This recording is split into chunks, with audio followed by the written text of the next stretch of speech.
ഇന്ന് സോയാബീൻ കൊണ്ടാണ് കറി വയ്ക്കുന്നത്. അപ്പോൾ നമുക്ക് ഈ ഉള്ളിയും തക്കാളിയൊക്കെ ഒന്ന് വഴറ്റിയെടുക്കണം. ആദ്യം ഈ ഉള്ളി ഒന്ന് ഇട്ട് കൊടുക്കുക.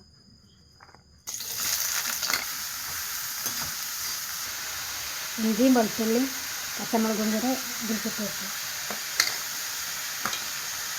ചതച്ചാലും മതി. ഒന്ന് വാടിയിട്ട് തക്കാളി ഇട്ട് കൊടുക്കാം. നമുക്ക് ഈ കറിവേപ്പിൻ്റെ ഇല കൂടി ഇട്ട് കൊടുക്കാം. ഇനി നമുക്ക് ഈ തക്കാളി ഇട്ട് കൊടുക്കാം.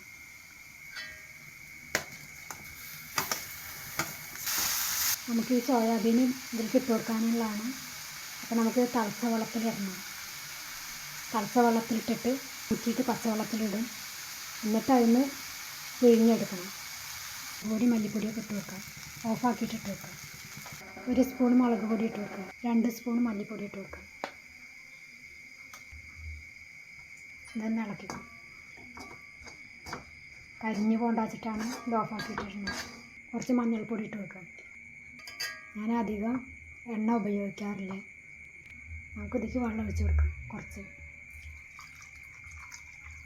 നമുക്ക് സോയാബീൻ ഇട്ട് കൊടുക്കാം. ഇതിപ്പോൾ ഞാൻ തിളച്ച വെള്ളത്തിലിട്ടിട്ട് പിഴിഞ്ഞെടുത്താണ്. നമുക്കിതിലേക്ക് 1 സ്പൂൺ ഉപ്പ് കൂടി ഇട്ട് കൊടുക്കാം. ഒന്ന് ഇളക്കി കൊടുക്കാം.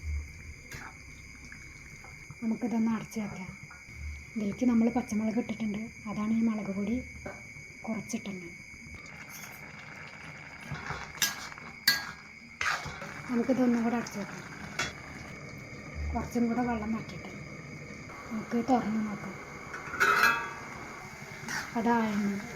നമുക്കിത് ഓഫാക്കാം. നമുക്കിതൊരു പാത്രത്തേക്ക് ഒഴിച്ച് വയ്ക്കാം. നമ്മൾ ഇതിലത്തെ വെള്ളം നല്ലോണം വറ്റിച്ചിട്ടില്ല. ഇതിലേക്ക് കുരുമുളക് പൊടി വേണമെങ്കിൽ ഇട്ട് കൊടുക്കാം. അപ്പോൾ നിങ്ങളിതുപോലെ ഒന്ന് ഉണ്ടാക്കി നോക്കണേ. ഇഷ്ടപ്പെട്ടെന്ന് വെച്ചാൽ ഒന്ന് സബ്സ്ക്രൈബ് ചെയ്യണേ.